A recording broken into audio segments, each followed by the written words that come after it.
My mom wanted me to be a truck driver because that would mean I'd make $24,000 a year if I went to Truck Masters, and that would be twice what my father made.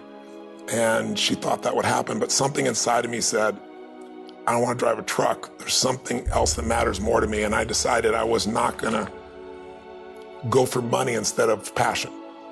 And the rewards have been pretty amazingly better than being a truck driver. It's not bad being a truck driver, it's just not what I was after. And I look back, and one of the things that helped me was my original teacher, Jim Rohn, who was a personal development speaker I went to hear when I was 17. He said something the first time I heard him, and he said, you know, it's really simple.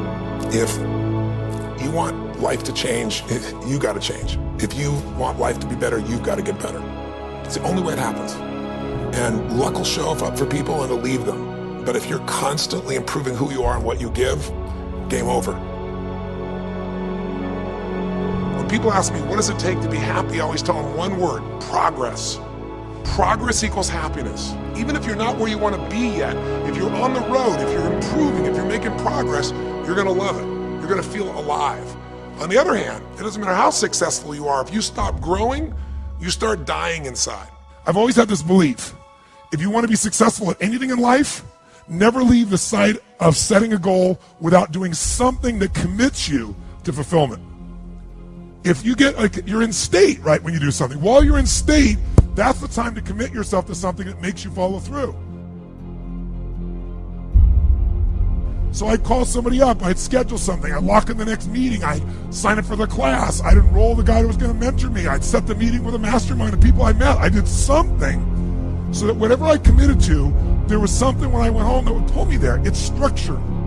This could be the greatest time you ever live if you control what you focus on, if you find a more empowering meaning, and if you decide to model the actions of those who succeeded before you. It can be the best financial time, the best emotional time, the best spiritual time of your life, but you better take control of your state. And if you think you're gonna do it just by today, you're wrong. You're gonna need to get yourself some rituals. Right now, every one of you in this room is controlled by your rituals. I don't just mean this one, I mean every morning you get up. I know your body, I can look at your body right now, and I can guess your rituals. Some of you, your rituals to work out 5 times a week, I can see it clearly. 4 to 6 times a week, it's obvious. Because you couldn't look like that if you didn't do that. Some form of workout, I don't care if it's walking, lifting, whatever. Some of you, it's obvious that lifting weights is part of it. You can see by that man's muscles. I know what his rituals are, because your life comes from your rituals. If you don't develop the ritual, you're kidding yourself. How many agree with me on this? Raise your hand and say, I. And there are rituals that put you in state, and there are rituals that take you out of state. But if you've got what you know, that focus, the target, and you got the toolbox, and you're still not getting what you want, it's because you got inner conflicts. That's the third pillar. You've got to resolve your inner conflicts.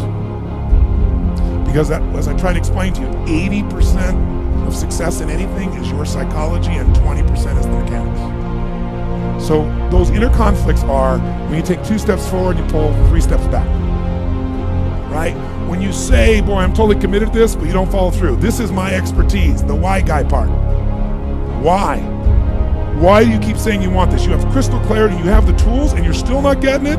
There's a conflict in you. Align your life with what is most important to you. And then once you are in a position where you're aligned, guess what you'll do? Take action. You won't even have to work out. When everything's in alignment, there's nothing pulling you away, boom, you go for it.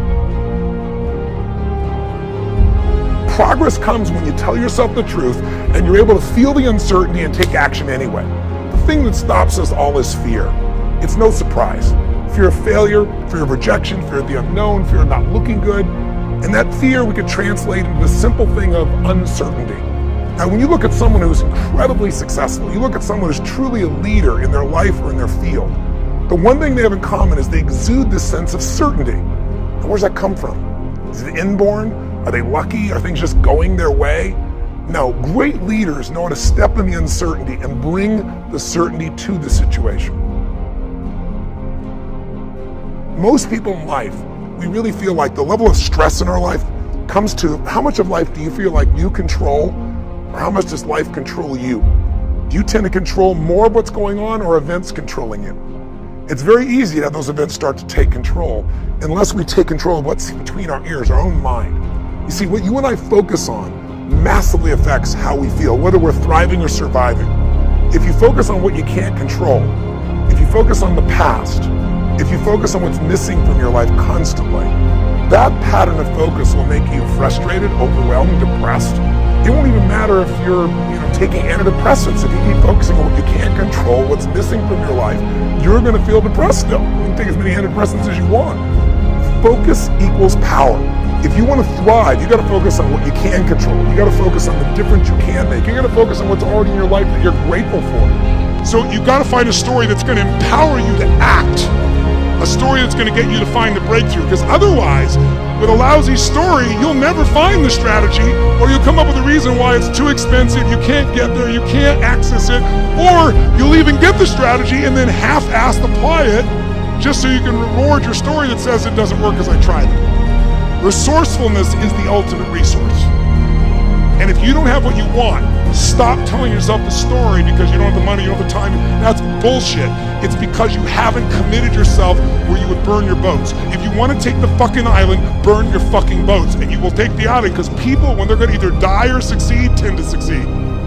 But most of us give ourselves a way out, and that's why we don't have what we want. I was thinking about where this journey began for me, my desire to serve. Every day before I get on stage, I do this thing to whip myself into a peak state, and then my last words are, "Use me, Lord." That's my prayer. And every day my goal is to be a blessing in people's lives. Just do more, give more, share more, create more. And what you need will be there. It's like air. You don't stop to think about when you take a breath whether it'll be there or not. It's always going to be there. Yeah. You just got to do your part.